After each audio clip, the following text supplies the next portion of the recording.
The following story has been brought to you by StoriesToInspire.org. I was in 8th grade.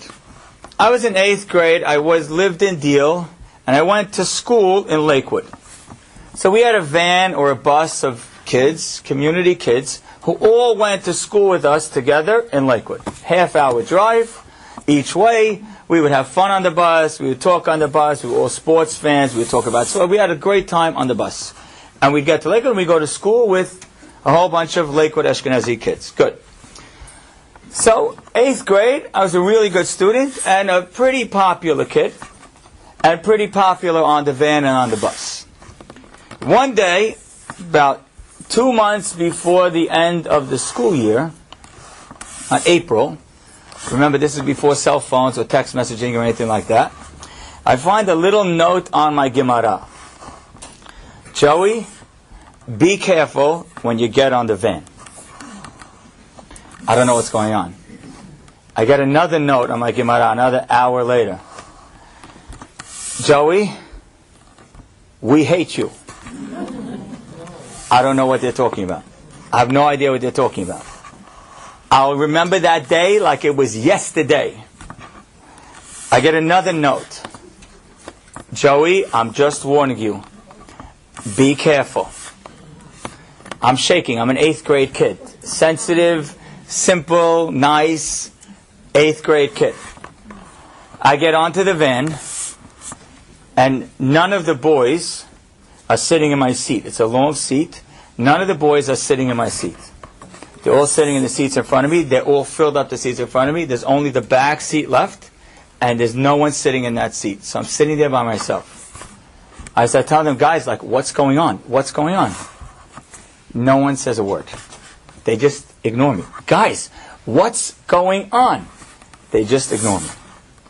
I get home. You're already crying for me. I start hysterical crying. Hysterical crying. I start calling. These are my good friends. I start calling one at a time, like, guy, what happened? Well, one time when we were by your house, you acted big shot, and you didn't. Another guy, I called another one. What happened? And he says, well, we all decided that we don't like you anymore. All of them together. I remember the day. I remember the night. My parents didn't live on One Court yet. They still lived on Dwight Drive. I still remember going upstairs to my room and crying in my bed and going to sleep that night. I will never, ever, ever, ever forget that day.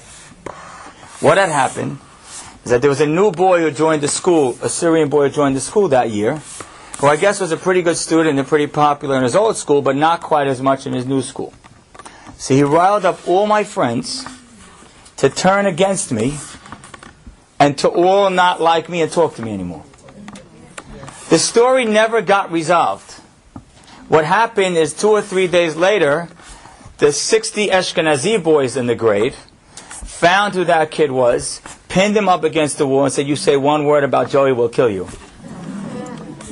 But those boys never really resolved it. The school year ended. We ended up going to high school in different places.